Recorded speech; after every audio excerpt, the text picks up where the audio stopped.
ओम नमो भगवते वासुदेवाय।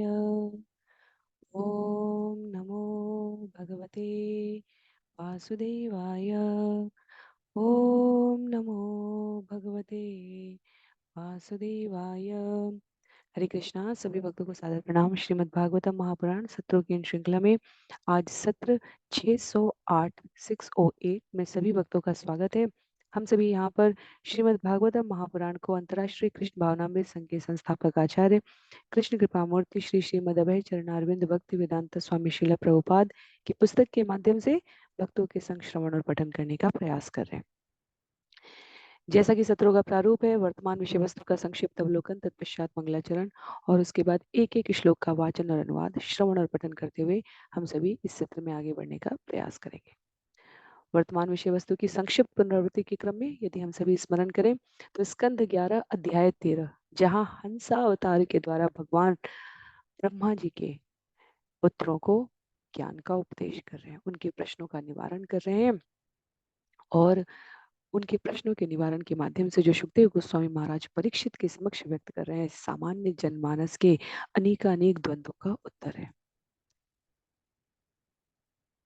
ब्रह्मा जी के मानस पुत्र सनकादि ऋषियों ने मुनियों की सभा में ब्रह्मा जी से प्रश्न पूछा कि यह जीवन द्वंद्व के आधार पर, प्रकृति के इन गुणों के आधार पर, जहाँ जीव भगवान से उद्भूत है तथापि वह सतरज और तम में आवृत्त हो जाता है, यह कैसे संभव है। ब्रह्मा जी जो स्वयं सृष्टि के सृजन करता है, वह अपने पुत्रों के, क्योंकि वो उन गुण में प्रवृत्त होकर और कर कर जीवों को इस जगत में संचालन करने का मार्ग प्रशस्त कर रहे हैं, अपनी वृत्ति के अनुसार कर्म करने के लिए उपलब्ध संसाधन प्रस्तुत कर रहे हैं। इसलिए उनके द्वारा इस प्रश्न का उत्तर स्वयं न देकर पूर्ण पुरुषोत्तम भगवान को स्मरण किया गया, जहां भगवान ने हंसा अवतार लिया। तो विषय आता है हंसा अवतार क्यों लिया। हंसा अवतार लिया क्योंकि हंस प्रसिद्ध है नीर और क्षीर का अंतर स्पष्ट करने के लिए। समानता के साथ भिन्नता कैसे प्रस्तुत की जाए, यह अंतर हंस के द्वारा प्रस्तुत किया जाता है।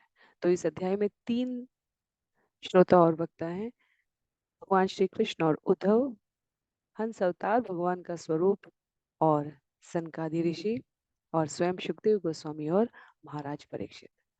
तो न केवल सनकादि ऋषियों का ये प्रश्न है, अपितु उद्धव भी कहते हैं कि भगवान भौतिक जीवन भविष्य में महान दुख देता है, फिर भी जीव भौतिक जगत का उपयोग और भोग करते रहना चाहता है। यह वृत्ति जो बुद्धि रहित सी प्रतीत होती है, एक बुद्धिमान व्यक्ति ऐसा आचरण क्यों करेगा। उसे पता है कि जो मैं आज कर रहा हूँ उससे मुझे कल दुख मिलने वाला है, तथापि वह ऐसा आचरण क्यों करेगा।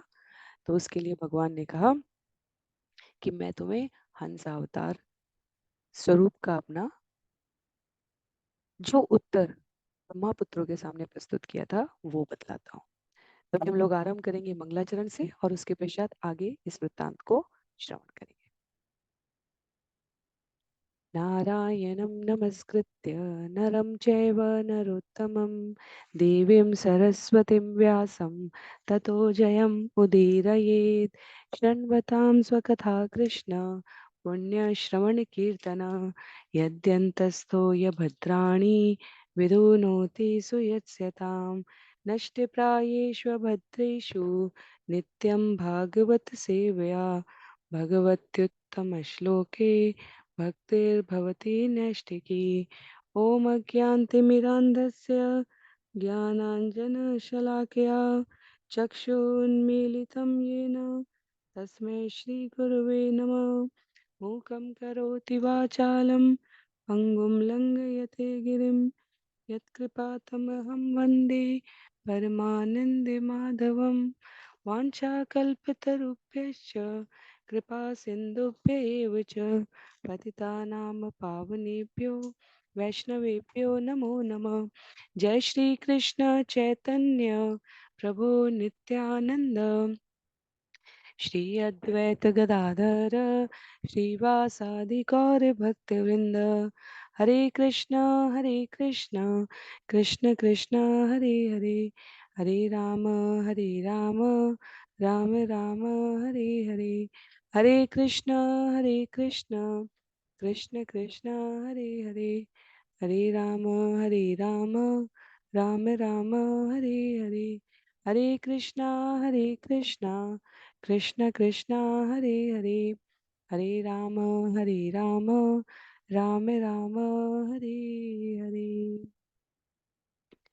हरे कृष्णा। पुनः सभी भक्तों को सादर प्रणाम।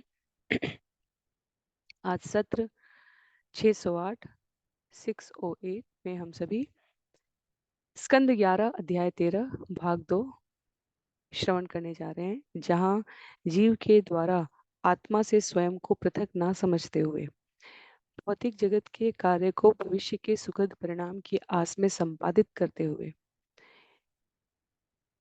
अपने मनुष्य जीवन को स्वप्न के भीतर जागृत अवस्था में अनुभूत करने जैसा व्यवहार किया जाता है।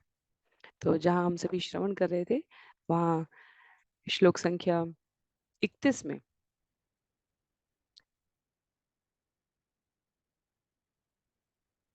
भगवान द्वारा सनकादि ऋषियों को उत्तर देते हुए कहा, जिस तरह स्वप्न देखने वाला नाना प्रकार के कार्यों तथा फलों की कल्पना करता है, उसी तरह भगवान से पृथक अस्तित्व की भावना से जीव झूठे ही सकाम कर्मों को भावी फल तथा गंतव्य का कारण मानते हुए कर्म करता है। तो ये पंक्ति थी जहां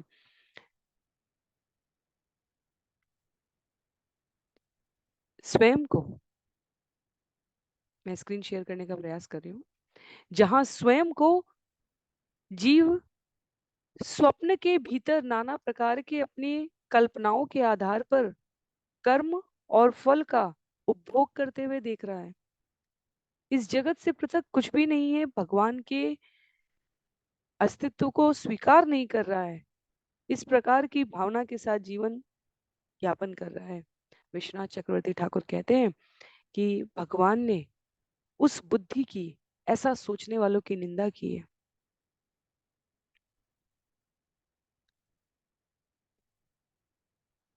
अपनी स्वस्थ चेतना में हम सभी अनुभव कर सकते हैं कि स्वप्न में देखी हुई स्वयं को नाना प्रकार की कल्पनाओं में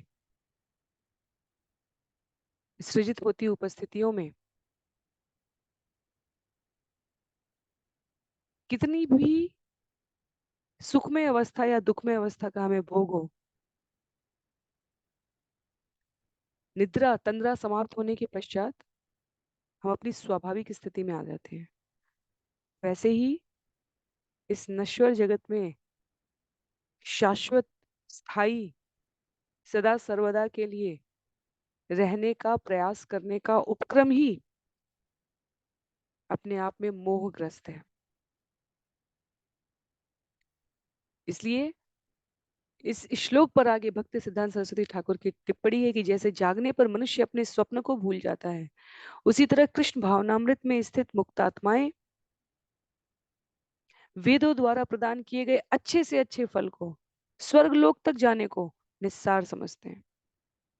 तो कर्म कांड से विचलित ना होकर आत्म साक्षात्कार में स्थिर कैसे रहना चाहिए और क्यों रहना चाहिए, हंसा अवतार स्वरूप भगवान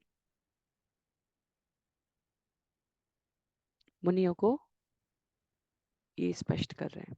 आगे श्लोक संख्या 32 में कहते हैं, यो जागरे बहि अनुक्षण धर्मिणार्थान् भुङ्क्ते समस्त करणैर्हृदि तत्सदृक्षान् स्वप्नेषु सुषुप्त उपसंहरते स एक स्मृत्यन्वयात् त्रिगुण वृत्तिदृक् इंद्रियेश। जागृत रहने पर जीव अपनी सारी इंद्रियों से भौतिक शरीर तथा मन के सारे क्षणिक गुणों का भोग करता है।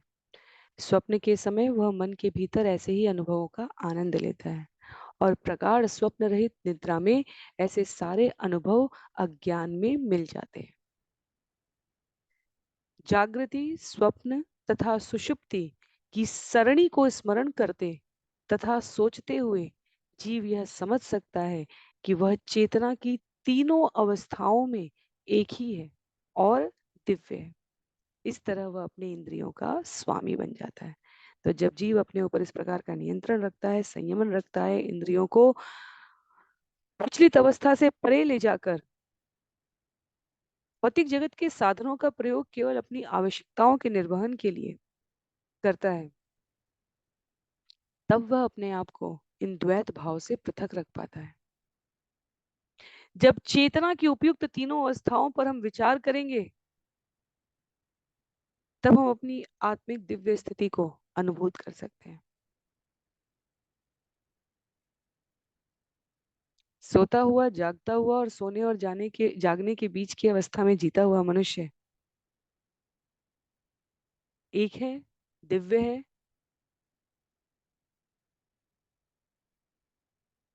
और इस जगत के आसक्तियों और बंधनों से परे है। हम अपने बाल शरीर में वापस नहीं जा सकते हैं, पर हमारी स्मृति हमें आश्वस्त करती है कि जो बालपन है, जो कैशोर अवस्था रही है, या जो अभी युवावस्था है, आगे मध्यावस्था या प्रौढ़ावस्था या वृद्धावस्था जो भी आने वाली है, इस शरीर में उपस्थित आत्मा के लिए जैसे स्वप्न में विभिन्न वस्तुओं का अनुभव है, उसी क्रम में समझा जा सकता है। हम वापस वहां जा नहीं सकते, पर हमारे पास वो स्मृति है बाल्यकाल की, कैशोर्यावस्था की, अभी युवावस्था में। तो अपनी सतर्क बुद्धि से अपनी प्रगाढ़ निद्रा के समय जो चेतना का अभाव हो जाता है उसे समझते हुए, अर्थात जब हम आध्यात्मिक जगत से किसी भी कारणवश इस भौतिक जगत में आए हैं, वो दिव्य संबंध जो नित्य दास और नित्य स्वामी का, भगवान का संग हमसे छूट गया है, उसको अनुभव करते हुए उसकी अनुपस्थिति को पुनः जीवन में लाने का प्रयास करते हुए जीव अपने मन तथा इंद्रियों का स्वामी बन सकता है। क्षणिक रूप से इस जगत के मोहासक्त बंधनों में इंद्रियों के अनुसार जीव व्यवहार करने लग जाता है, पर यदि वह इस विचार को स्थायी रूप में अभ्यास में परिणत कर ले कि नित्य दास और नित्य स्वामी और नित्य जगत में नित्य मुक्त जीव की तरह रहने वाला मैं यहाँ इस अवस्था में क्षणिक समय काल के लिए, तो इस सर्वव्यापी अनुभव को समझकर अपनी वास्तविक पहचान को शरीर तथा मन से, इंद्रियों से पृथक करके देखने वाला परम बुद्धिमान जीव अपनी उस मूल अवस्था को प्राप्त करने के लिए तुरंत अग्रसरित हो जाए। कहते हैं आगे, एवं विमृश्य गुणतः मनसा त्रयवस्था मन्मायया मयि कृता इति निश्चितार्था संक्षिद्य हार्दमनुमान सदुक्ति तीक्ष्ण ज्ञानासिना भजतमाखिल संशयादिम। तुम्हें विचार करना चाहिए कि किस तरह प्रकृति के गुणों द्वारा उत्पन्न मन की ये तीन अवस्थाएं मेरी माया शक्ति के प्रभाव से मुझ में कृत्रिम रूप से विद्यमान मानी गई है। तुम्हें आत्मा की सत्यता को सुनिश्चित कर लेने के बाद तर्क तथा मुनियों एवं वैदिक ग्रंथों के आदेशों से प्राप्त ज्ञान रूपी तेज तलवार से मिथ्या अभिमान को पूरी तरह काट डालना चाहिए, क्योंकि यही समस्त संशयों को प्रश्रय देने वाला है। तब तुम सबों को अपने हृदय में स्थित मेरी पूजा करनी चाहिए। तो जो मनीषी हैं वो इस दिव्य ज्ञान की अवस्था पर स्थिर रहते हैं, जहां वो जागृत, स्वप्न और सुषुप्त पर अपनी चेतना को नहीं टिकाते हैं। उनकी चेतना सभी देश काल स्थिति परिस्थिति में स्थिर रहती है, जिसे हम आत्माराम कहते हैं। भगवत गीता अध्याय 2 में जब भगवान बतलाते हैं, जिसे कहते हैं जब ये सामान्य भौतिक जगत जाग रहा होता है, तब वे कछुए की तरह अपनी चेतना को संकुचित करके समेट कर एकाग्र चित्त रहते हैं। जब ये जगत सो रहा होता है तब उनकी चेतना जागृत अवस्था में, जिसे हम ब्रह्म मुहूर्त भी कह सकते हैं। सामान्य जगत, भौतिक जगत में आसक्त व्यक्ति देर रात तक अपनी इंद्रियों को पोषित करेगा, और ब्रह्म मुहूर्त का समय जो भगवान के लिए समर्पित होना चाहिए, उसमें वो प्रगाढ़ निद्रा में सो रहा होता है। तो मनुष्य के रूप में जो मनीषी हैं, वे अपने मन को भगवान की अपरा शक्ति का भोक्ता बनने की प्रवृत्ति से मुक्त कर देते हैं। अपरा अर्थात ये प्रकृति की, और हर वस्तु को भगवान की शक्ति के अंश रूप में देखते हुए केवल भगवान के भोग के लिए प्रयोग करते हैं। जब मनुष्य चेतना की ऐसी सहज अवस्था को प्राप्त करता है तो उसे भक्ति योग कहने लग जाते हैं, जहां हर वस्तु, जीवन का हर क्षण, हर कार्य, हर संबंध, हर विचार भगवान के लिए समर्पित हो, और जीव किसी भी प्रकार की अपरा प्रकृति की प्रवृत्ति से स्वयं को मुक्त कर चुका है। तो भगवान हंस ब्रह्मा के पुत्रों से ये उपदेश ग्रहण कर रहे हैं। ये उपदेश ग्रहण करने का अर्थात उनको समझाने का वक्तव्य प्रस्तुत कर रहे हैं। आगे श्लोक संख्या 34 में कहते हैं, ईक्षेत विभ्रममिदं मनसा विलासम दिष्टं विनष्टमतिलोलमलातचक्रम् विज्ञानमेकमुरुदेव विभाति माया स्वप्नत्रिधा गुणविसर्गकृतो विकल्प। मनुष्य को देखना चाहिए कि यह भौतिक जगत मन में प्रकट होने वाला स्पष्ट भ्रम है, क्योंकि भौतिक वस्तुओं का अस्तित्व अत्यंत क्षणिक है और वे आज हैं किंतु कल नहीं रहेंगे। इनकी तुलना लुखाट के घुमाने से बने लाल रंग के गोले से की जा सकती है। आत्मा स्वभाव से एक ही विशुद्ध चेतना के रूप में विद्यमान रहता है, किंतु इस जगत में वह अनेक रूपों और अवस्थाओं में प्रकट होता है। प्रकृति के गुण आत्मा की चेतना को जागृत, सुप्त तथा सुषुप्त, इन तीन अवस्थाओं में बांट देते हैं, किंतु ये अनुभूति की ऐसी विविधताएं वस्तुतः माया है और इनका अस्तित्व स्वप्न की ही तरह होता है। तो उसी बात को विस्तार देते हुए यहाँ पर अंश स्वरूप भगवान कह रहे हैं कि जगत हमारे मन में प्रकट होने वाले स्पष्ट भ्रम के समान है, क्योंकि ये जगत अपने आप में अत्यंत क्षणिक है, और जगत में उपस्थित वस्तुएं तो और भी अत्यल्प काल के लिए उपस्थित है। वे आज हैं, कल नहीं रहेंगी। यदि हमें अपनी इस क्षणिक स्थिति का अनुभव करना ही हो तो ये शरीर की अवस्था है। नवजात शिशु से आरंभ हुआ हमारा ये शरीर, दिन प्रति बीतते समय के साथ कोशिकाओं का निरंतर सृजन और क्षरण हो रहा है इस शरीर में, और ये प्रतिदिन परिवर्तित हो रही है। तथापि वो समय काल जिसमें परिवर्तन स्पष्ट रूप से दृष्टिगोचर होता है, कुछ एक वर्षों का हो जाता है, और इसलिए माया के भ्रम से, इस स्मृति भ्रम में कि हम यही है, ये शरीर यही है, ये हम है, ये शरीर हम है, जीव इस अंतर को स्मरण नहीं रख पाता। अनेक रूप और अनेक अवस्थाओं में उपस्थित ये आत्मा तत्व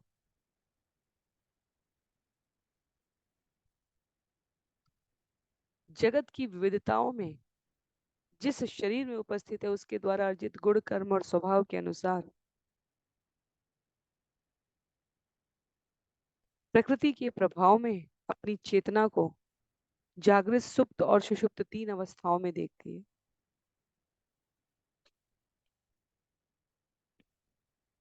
तो भगवान विस्तार देते हुए अपने इस विषय को कह रहे हैं कि माया की विविधता से स्वयं को अलग करके देखना, ये एक प्रबुद्ध आत्मा का कार्य होना चाहिए। जिस शरीर में उपस्थित है वो शरीर ये अंतर कर पाए अपनी बुद्धि और चेतना के द्वारा कि वास्तव में ये जो नष्ट हो रहा है, हर क्षण कहीं ना कहीं किसी का जन्म और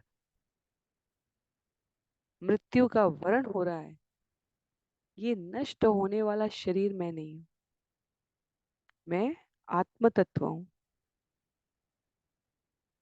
श्लोक संख्या 35 में कहते हैं, दृष्टिम तत प्रतिनिवर्त्य निवृत्त तृष्णा तूष्णीं भवेत निज सुख अनुभवो निरीह संदश्यते क्वच यत इदं वस्तु बुद्ध्या त्यक्तं भ्रमाय न भवेत् स्मृति रानिपातात्। भौतिक वस्तुओं के क्षणिक भ्रामक स्वभाव को समझ लेने के बाद और अपनी दृष्टि को भ्रम से हटा लेने पर मनुष्य को निष्काम रहना चाहिए। आत्मा के सुख का अनुभव करते हुए मनुष्य को भौतिक बोलचाल तथा कार्यकलाप त्याग देने चाहिए। यदि कभी वह भौतिक जगत को देखे तो उसे स्मरण करना चाहिए कि यह परम सत्य नहीं है, इसलिए इसका परित्याग किया गया है। ऐसे निरंतर स्मरण से मनुष्य अपनी मृत्यु पर्यंत पुनः भ्रम में नहीं पड़ेगा। तो इसका अर्थ ये नहीं है कि भौतिक जगत तो भ्रामक है, क्षणिक है, नष्ट होने वाला है और इसलिए जीव अपनी मूलभूत आवश्यकताओं पर ही ध्यान न दे। आचार्य कहते हैं भौतिक शरीर का पालन करने के लिए भोजन करना, सोना, आवश्यकता के अनुसार इंद्रियों को आराम देना, ये सब तो चलता रहेगा,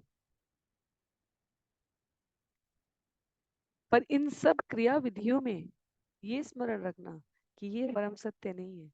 यहाँ येन केन प्रकारेण अपनी इंद्रियों को तुष्ट करने के लिए धर्म अधर्म का विचार किए बिना किया गया व्यवहार हमें इसी जगत के बंधन में विभिन्न योनियों में भ्रमण करने के लिए बाध्य कर देगा। ये आसक्त रहने की प्रवृत्ति हमें कृष्ण भावना भावित होने के मार्ग से अधिकाधिक दूर लेती जाएगी।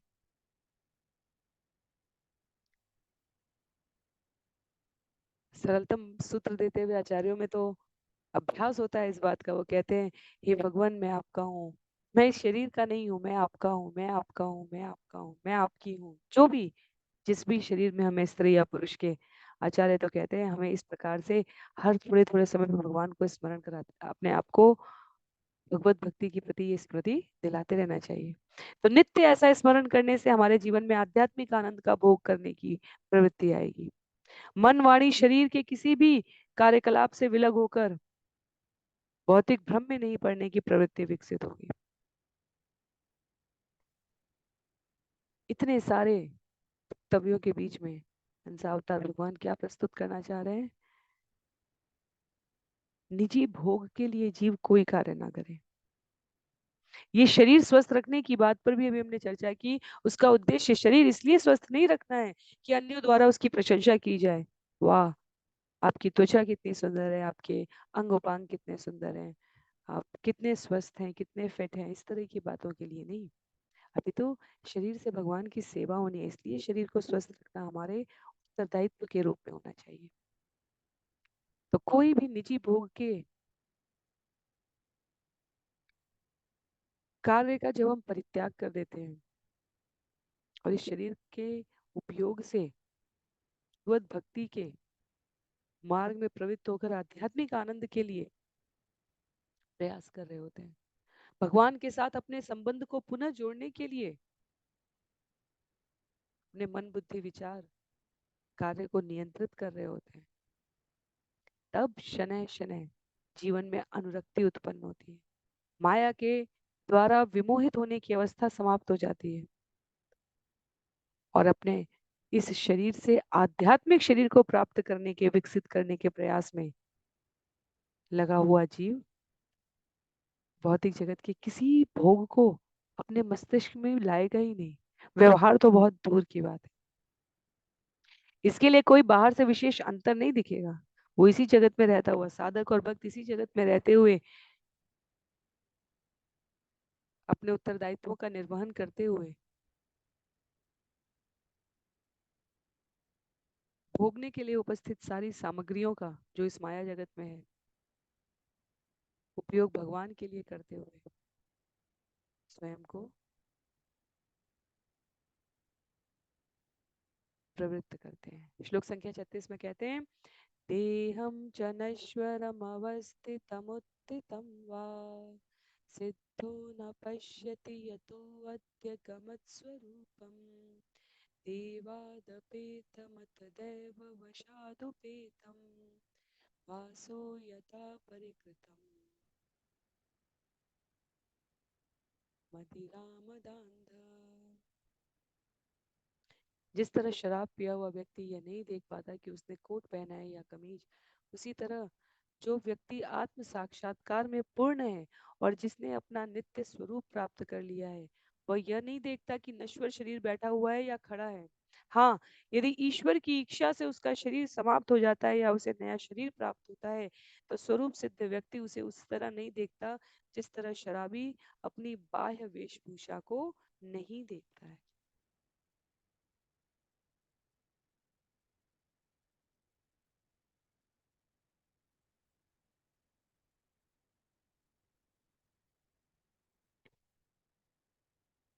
वही उपमा है जिसमें एक अपनी चेतना से भ्रमित हुआ शराबी व्यक्ति कोट कमीज पैंट शर्ट या स्त्रियों के भी किसी स्त्रियां भी जिस अवस्था में जीन्स शर्ट पैंट जो कुछ भी जिसका जो भी बाह्य आवरण है,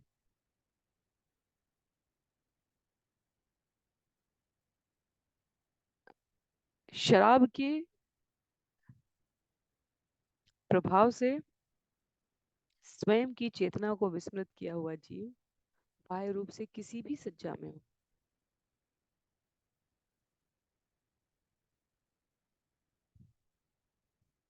वो महत्वहीन हो जाता है। ये विषय इसलिए समझना आवश्यक है कि कई बार अपनी इंद्रियों को तुष्ट करने के लिए दिए जाने वाले कारणों को जीव किसी भी तर्क से सही साबित करना चाहता है। हम सभी यहाँ जो अध्ययन करने का प्रयास कर रहे हैं वो शास्त्र के वचनों को गुरु के मार्गदर्शन में। जो आत्म साक्षात्कार में पूर्ण व्यक्ति है, जिसने अपने नित्य स्वरूप संबंध अभिधेय और प्रयोजन को वेदों की शिक्षा के सार को साध लिया है, वह इस अवस्था से परे है कि वो इस भौतिक जगत में भगवान की सेवा कर रहा है अथवा आध्यात्मिक जगत में। जैसे बहुत सी नित्य मुक्त आत्माएं पार्षद समय समय पर भगवान के द्वारा करुणावश जीवों के ऊपर दया दिखलाने के लिए भेजी जाती है, और उन मनीषियों के आचरण से हमें स्पष्ट हो जाता है कि वो दिखने के लिए इस भौतिक जगत धराधाम पर है और उनकी चित्त वृत्ति चेतना सदैव आध्यात्मिक उन्नत अवस्था में उपलब्ध है। वो शरीर से हमें इस जगत में दिखते हैं और उनकी आत्म प्रबुद्धता आत्माराम अवस्था सदैव जागृत है।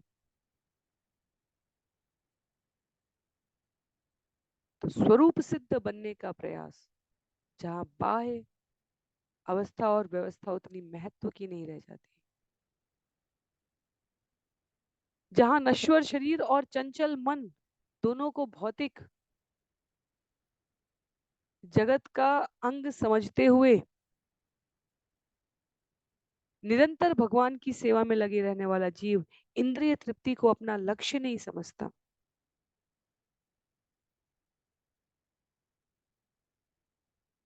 उस प्रकार का जीवन, उस प्रकार का आचरण, उस प्रकार की प्रबुद्ध अवस्था जीव को धारण करने का प्रयास करना चाहिए।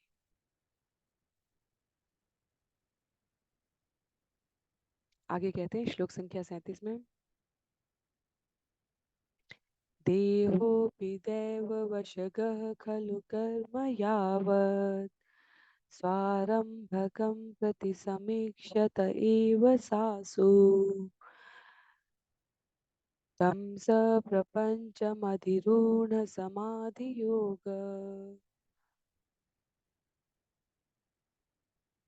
स्वाप्नं पुनः न भजते प्रतिबुद्धवस्तु। भौतिक शरीर निश्चय ही विधाता के वश में रहता है, अतः यह शरीर तब तक इंद्रियों तथा प्राण के साथ जीवित रहता है जब तक उसका कर्म प्रभावशील रहता है।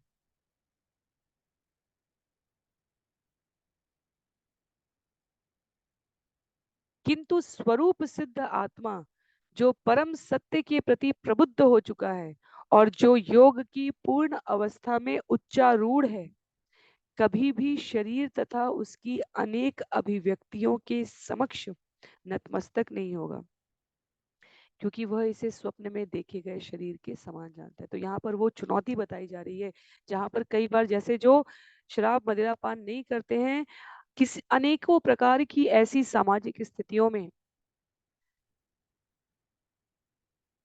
इन दुर्व्यसनों में लगे व्यक्तियों के द्वारा अभिप्रेरित किए जाते हैं कि आइए आइए, थोड़ा सा ये मौके की बात है, ये कभी सेलिब्रेशन है, कभी उत्सव है, इसलिए आइए, कभी अपेक्षा के अनुसार जीवन नहीं चल रहा है, उस दुख को भुलाने के लिए आइए।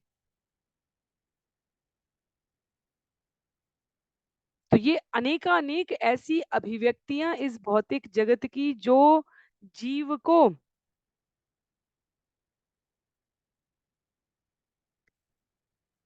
माया के प्रभाववश उत्पन्न गुणों में बांधने के लिए प्रवृत्त होती है, अपनी ओर आकर्षित करती है। पर जो योग की पूर्ण अवस्था में उच्चारूढ़ है, वो ऐसी अभिव्यक्तियों के समक्ष नतमस्तक नहीं होता। वह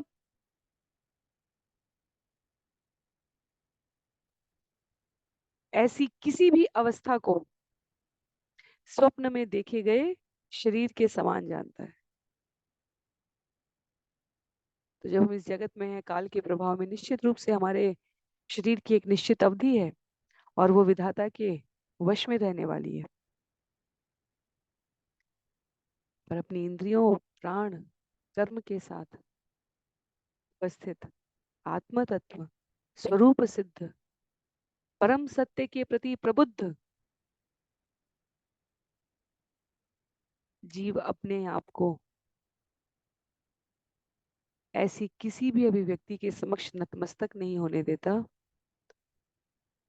जो इस भौतिक शरीर की मोहमयी पहचान से जुड़ा हुआ है।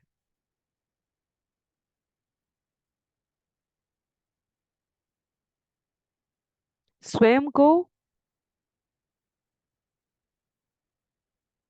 उच्चतर लक्ष्य की ओर प्रेरित करने वाले परम बुद्धिमान जीव, भले इस भौतिक जगत का लक्ष्य हो या हमारा अंतिम गंतव्य परम सिद्धि लक्ष्य भगवत प्राप्ति हो, वह त्याग की सामान्य भावना से प्रेरित है। इस जगत में भी यदि किसी को कुछ भी अन्यों से अधिक ऐश्वर्यशाली चाहिए, तो उसे अन्यों से अधिक प्रयास करना पड़ता है, चाहे वो आरंभिक विद्यालय की कक्षाओं से लेकर कॉलेज यूनिवर्सिटी का स्तर हो। सामान्य जो हमारे समकक्ष हैं, उनसे अधिक प्राप्त करने के लिए हम उनसे अधिक प्रयास और प्रतिबद्धता, अनुशासन, दृढ़ता जीवन में ले आते हैं। उसी प्रकार इस भौतिक जगत से परे आध्यात्मिक जगत के गंतव्य के लिए जीव को अन्यों से अधिक संख्या में, अधिक दृढ़ता से, अधिक अनुशासन से अपनी गतिविधियों का निर्धारण करना होता है। जितना समर्पण भौतिक जगत के उपलब्धियों को प्राप्त करने के लिए है, उतना ही समर्पण यदि आध्यात्मिक जगत में स्वयं को पुनः अधिष्ठित करने के लिए प्रयत्न पूर्वक प्रवृत्त होकर किया जाए, भगवान कहते हैं स्वरूप सिद्ध अवस्था इस जगत में रहते हुए ही प्राप्त हो जाती है। आगे कहते हैं श्लोक संख्या 38 में, मया मयेतत् उक्तं वो विप्रा गुह्यं यत्संख्ययोगयो जानीतमागतं यज्ञं युष्मद्धर्म विवक्षया। मयेतद् उक्तं वो विप्रा गुह्यं यत्साङ्ख्ययोगयो जानीतमागतं यज्ञं युष्मद्धर्म विवक्षया। हे ब्राह्मणों, अब मैं तुम लोगों से सांख्य का वह गोपनीय ज्ञान बतला चुका हूँ जिसके द्वारा मनुष्य पदार्थ तथा आत्मा में अंतर कर सकता है। मैंने तुम लोगों को अष्टांग योग का भी ज्ञान दे दिया जिससे मनुष्य ब्रह्म से जुड़ता है। तुम लोग मुझे भगवान विष्णु समझो जो तुम लोगों के समक्ष वास्तविक धार्मिक कर्तव्य बताने की इच्छा से प्रकट हुआ है। अब कोई व्यक्ति विचार करके यदि हम देखें, किसी नए स्थान पर पहुंचे और यदि उसे अपना परिचय देना है तो एक तरीका तो ये होता है कि जहाँ जिस स्थान विशेष में व्यक्ति पहुंच रहा है, यदि वो प्रसिद्धि के स्तर पर है तो वहां रहने वाले उसके पहुंचने के आगमन के पूर्व ही जान चुके होते हैं कि वो आने वाला है। या यदि प्रच्छन्न वेश में कोई उपस्थित है तब वो अपने कृत्यों के द्वारा, अपनी वाणी विचार और व्यवहार के द्वारा यह प्रस्तुत कर सकता है कि वो कौन है। तो भगवान यहाँ पर इस विकल्प को लेते हैं, दूसरे विकल्प को, और कहते हैं मैं वो जो सांख्य के गोपनीय उपदेश प्रस्तुत कर चुका हूँ, ज्ञान बता चुका हूँ, जो अष्टांग योग तुम्हें प्रस्तुत कर चुका हूँ, सांख्य योग के द्वारा पदार्थ और आत्मा का अंतर मैं समझा चुका हूँ। भगवान ने वैसे तो कर्दम ऋषि और माता देवहूति के घर में उपस्थित होकर कपिल मुनि के रूप में इसी श्रीमद् भागवतम के सत्र में इस पदार्थ और आत्मा, मैटर और स्पिरिट का अंतर स्पष्ट किया है। तो सांख्य जहाँ पदार्थ और आत्मा का अंतर स्पष्ट करता है, वहीं अष्टांग योग वो ज्ञान देता है जिससे मनुष्य ब्रह्म से जुड़ने का उपक्रम करता है। भगवान कहते हैं वैदिक वांग्मय का ये ज्ञान मेरे द्वारा ही बताया गया है और अब मैं यहाँ आप लोगों के माध्यम से उसी ज्ञान को प्रकट रूप में प्रस्तुत कर रहा हूँ।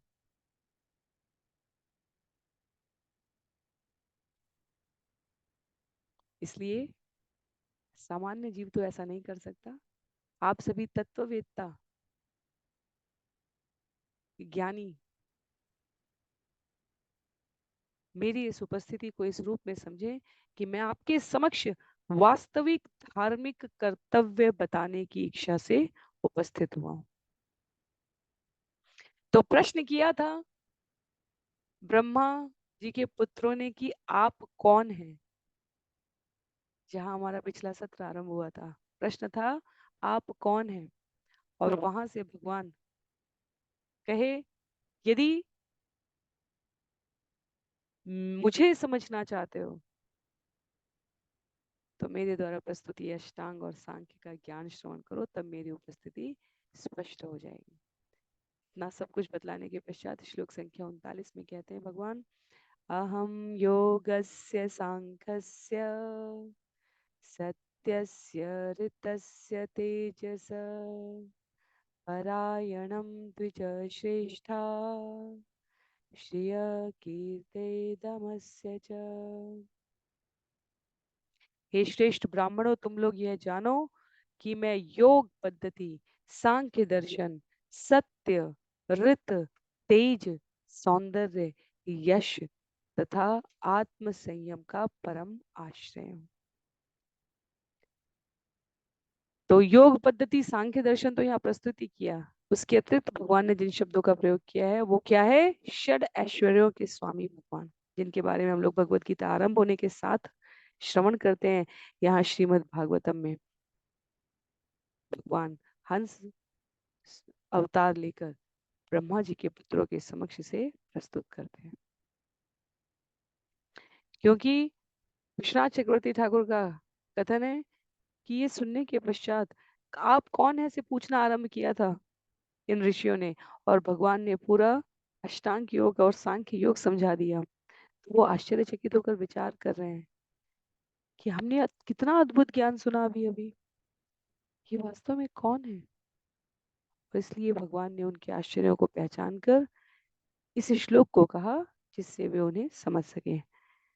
भगवान ने अपने अस्पष्ट रूप में कहा, हे श्रेष्ठ ब्राह्मणों, मुझे योग पद्धति, सांख्य दर्शन, सत रित तेज पराक्रम, आत्म संयम, सौंदर्य, यश का परम आश्रय जानो। अर्थात ये सब कुछ मुझसे उद्भूत होता है और मुझ में ही समाहित हो जाता है। अहम सर्वस्व प्रभु मत्तः सर्वम प्रवर्तत इति मत्वा, ये जानकर भजन्ते मां, मुझे भजो। श्लोक संख्या 40 में कहते हैं, मां भजन्ति गुणा सर्वे निर्गुणं निरपेक्षकं सोह्यदं प्रियमात्मानां साम्या संगादय गुणा। ऐसे सारे के सारे उत्तम दिव्य गुण, जैसे कि गुणों से परे होना, विरक्त, शुभ चिंतक, अत्यंत प्रिय, परमात्मा, सर्वत्र समरूप से स्थित तथा भौतिक बंधन से मुक्त होना, जो कि गुणों के विकारों से मुक्त है, मुझ में शरण तथा पूजनीय वस्तु के रूप में पाए जाते हैं। तो पिछले श्लोक में, श्लोक संख्या 39 में भगवान ने अपने बारे में बताया कि मैं कौन हूं। श्लोक संख्या 40 में भगवान अपने स्वभाव के बारे में बताया।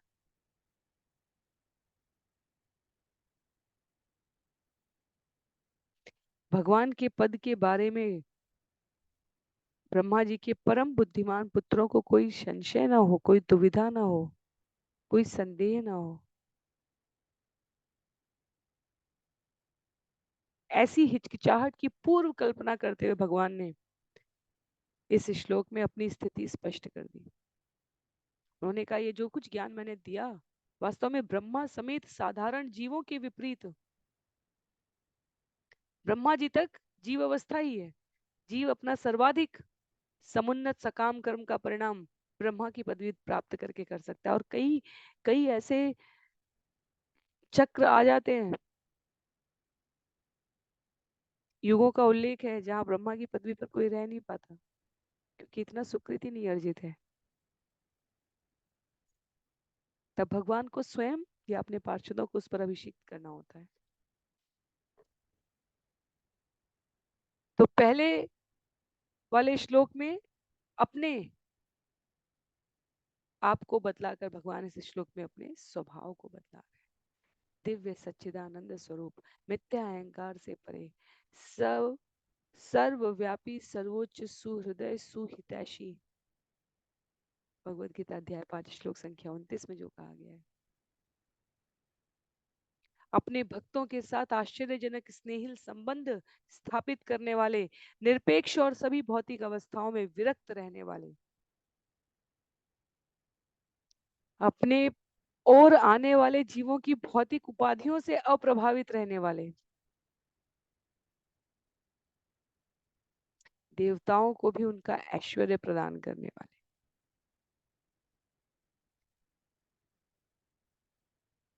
भगवान कहते हैं, ये मेरी आध्यात्मिक दिव्य स्थिति है और इसमें मैं अपने भक्तों के साथ संबंध बनाए रखता हूँ। श्लोक संख्या 41 में, इति मे शिन्न संदेहा मुनय सनकादय सभा जयित्वा परया भक्त्या गृणत संस्तवे।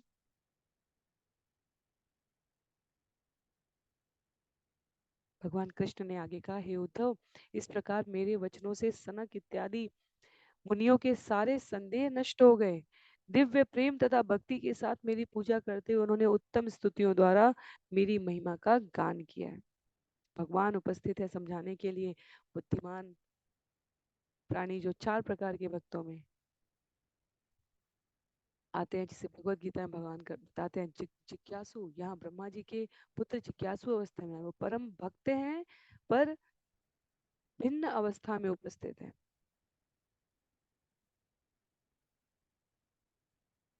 जिज्ञासु अर्थार्थी, काम कामी का ये जो वर्गीकरण है 4 भक्तों के रूप में, कभी दुख से, कभी जिज्ञासा से, कभी कामना पूर्ति अर्थ की इच्छा से आने वाला जीव।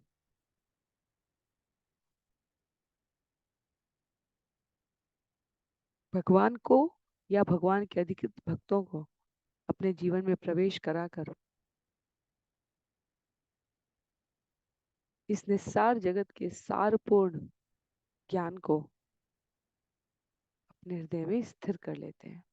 श्लोक संख्या 41 में कहते हैं, इति मे छिन्न संदेहा मुनयः सनकादय सभाजयित्वा परमं भक्त्या गृणत संस्तवे।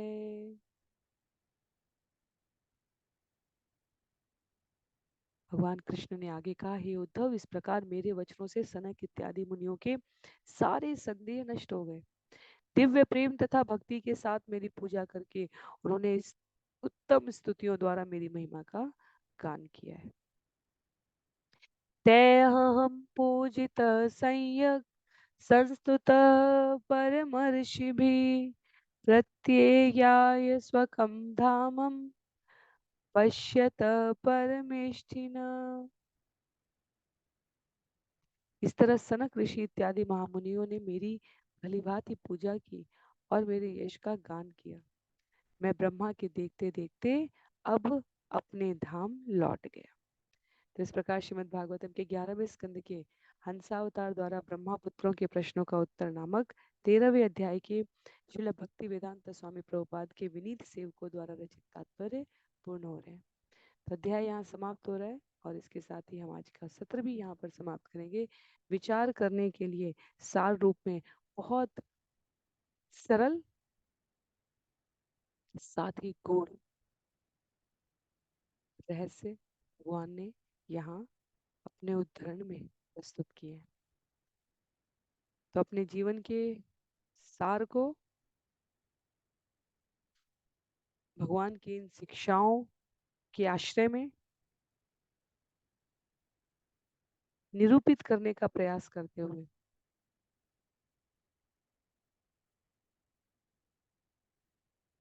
हम सभी हृदय तल से भगवान की इस कृतज्ञता को धन्यवाद ज्ञापित करें।